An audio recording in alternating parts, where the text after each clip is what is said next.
makes words dance, makes silence speaks, and open the way for art to become a bridge between people, while making the cultural memory of the Bantu people shine. He can unequivocally be honored in the pantheon of music legends. Starting in Congo, each melody, whether slow, vibrant, or fierce and engaging, has crossed generation, cultures, and continent, turning the purest aspect of Congolese rumba into an immaterial diamond that fascinates and is the pride of Congo and Africa. In Lingala, Kikongo, Swahili, it is, above all, the universal language of music that has made this man, whose song, composed and joined by the greatest artists of his generation, became one of the most important artists of his time and an example of success stories. To the point of reaching extreme fatigue, he made words dance, gave a voice where silence was golden, and reigned as the all-powerful master of his OK Jazz band. Here is a look back at the last concert of Franco Luambo Makiadi, the king of Congolese rumba. But before we start, if you could take 2 seconds to like, comment and share that video, I would really appreciate, because there's more and more of you who actually watch my video but without subscribing, and it would really help me, encourage me as well, and show me that you like those type of content. If you could take 2 seconds, for those who not subscribed just yet, to click on subscribe and click on the notification bell so that you know whenever I'm posting something new. I would really appreciate. I hope you're ready to dive into this moving concert that will become the last concert of Franco Luambo Makiadi. Off we go.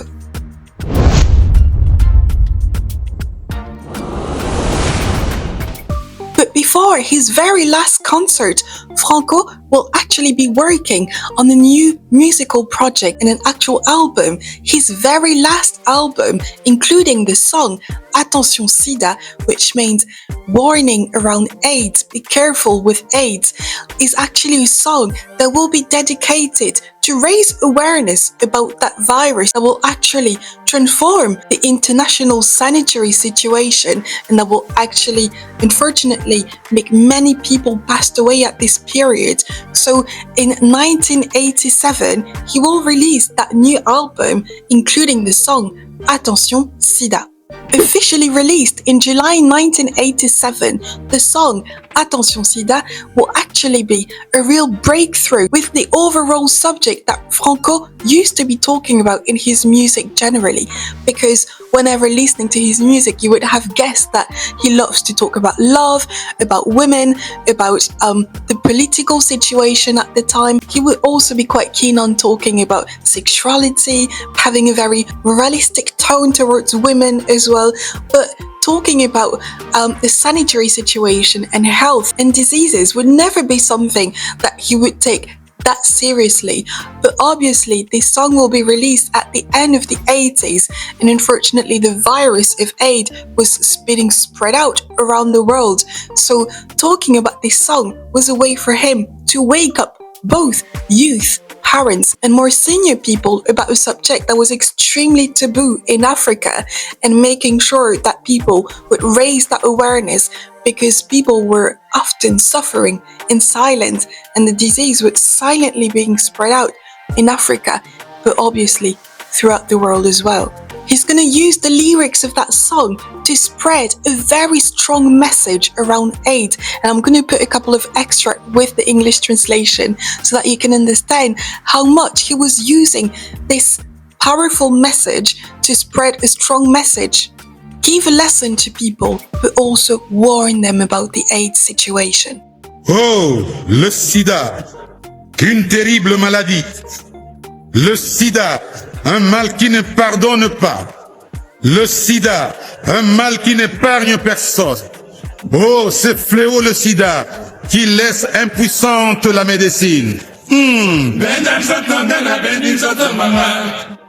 Because it is something extremely taboo, he will use that song to debunk the situation and also helping people realizing that the stigmatization that some people would actually be leaving and the discrimination associated with AIDS was something unacceptable. So he's going to be doing that through his music and remind the youth, parents, adults and more senior people as well that talking about AIDS and raising awareness about this topic is not something to shy away from, but is something that concerns everyone, and prevention is the most important thing to do, according to him. So for him, it's about sharing a strong message, about a lesson, and about this warning, but it's also a way for him to share this song as a social and moralistic message. And it is all the more the case because this song will be released in the context of his own health as well, because progressively his health situation is going to go down. So it is a real symbol for him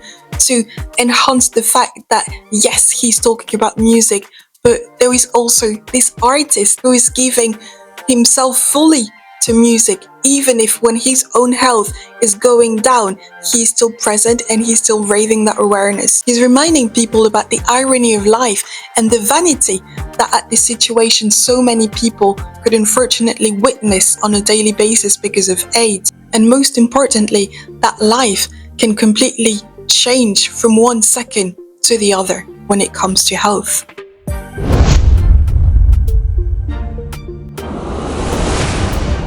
Amsterdam, 1989. A huge crowd of fans got gathered in Melkweg Concert Hall in the Netherlands. Those fans from Europe, from Africa, and all over the world were all there to see one man, one legend, Franco Luambo Makiadi, also known as Franco. But the atmosphere was very particular because there were so many rumors around Franco's health at this time. That evening, Franco, real legend and co-founder of the Tout-Puissant Orchestra band, will be on stage for what will become his very last concert, and a way to do a real farewell. Because even if that concert was not announced as such, it will become the last public breath of that Congolese legend. In 1989, Franco was at the peak of his career, but also at the end of his life. The weight of years, excesses,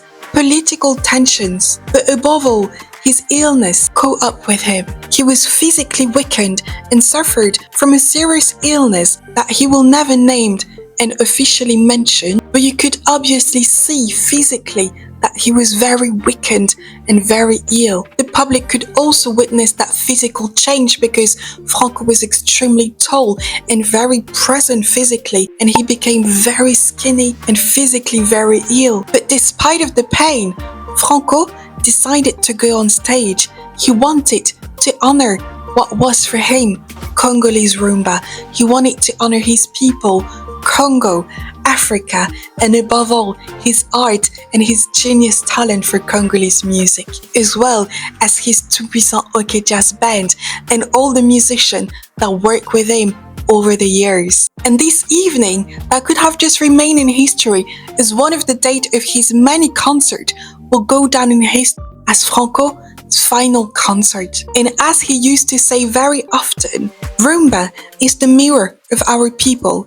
It says everything we dare not to say in words. But on that day of August 1989, rumba and those words said everything about Franco, about the legend that he was for music, for Africa, and for Congo. He will be singing many songs that are now classic of Congolese music, including Mario, Mamou, and obviously he will also be singing the song Attention, Sida, and every single word will have a stronger meaning for what will remain as the very last concert of Franco Luambo Makiadi. And obviously, his musician from the Tout-Puissant Orchestra band will adapt the music that they will be doing to his physical condition. And there is an image that I find very striking. You can actually see him sitting down, the sweat that he's got on his front head, because you could tell that physically he was extremely tired, and the public could notice that something was not quite right, and they will realize afterwards that doing this final concert for his public was for him a way of saying goodbye. And there won't be any sort of very lively seven rhythm. It's going to be something very subtle with lots of sobriety and something extremely beautiful. And it will be his way for him to be there for his public for his very last time and give the very last energy that he had for his concert in Amsterdam. And people will realize afterward that it was his way of saying goodbye. And Franco will also say, what I do on stage, I don't do it for me. I do it for those who live with the rhythm of Rumba and for those who see Rumba as their own language. Maître Franco, vous manquez beaucoup à votre public. Je sais aussi que votre public vous manque. Vous l'avez prouvé ce soir, juste même étant malade, en montant sur la scène et en essayant de faire quelque chose pour faire plaisir à votre public. Quels sont vos sentiments en ce moment? Mes sentiments, c'est-à-dire, je suis en train de prier le bon Dieu pour que cette maladie puisse partir un peu le plus vite possible. Je ne dois pas toujours continuer à jouer comme ça. Je demande seulement au public de m'excuser pour aujourd'hui. Peut-être l'année prochaine, ça ne sera pas la même chose.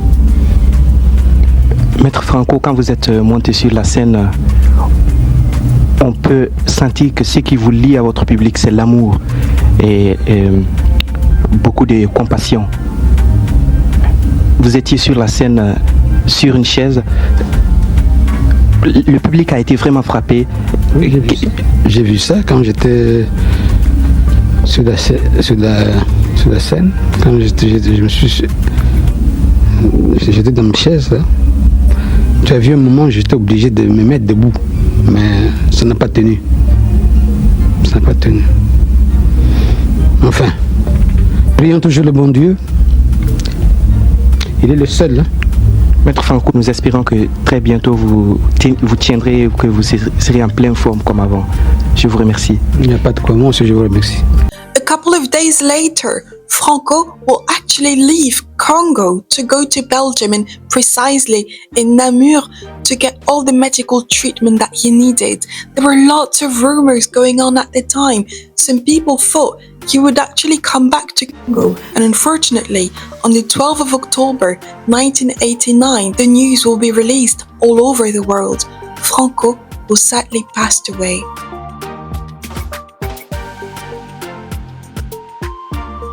Congo and Kinshasa were crying. The radio diffused, broadcast his music on a loop, and the tout-puissant orchestra band paying him a tribute all over the world. Thousands of fans will go down on the street to pay a tribute to Franco Luambo Makiadi, and it will remind people that this evening of August 1989, he shared something unique, something more powerful than music, a raw emotion and a way of saying goodbye to his public. And as Franco used to say, as long as Rumba will live, I will be leaving. And now, whenever we hear his music, we realize how much, even though he's passed away, this is not the end of who Franco was. It is just recreating his aura internationally and a real testimony of a soul that gave everything for Congolese Rumba. And without saying it through words, Franco Luambo Makiadi, with his very last concert, say a final goodbye to his public through music and through melodies and through Congolese Rumba. And it is the reason why this day will remain one day, one concert in the history of modern music.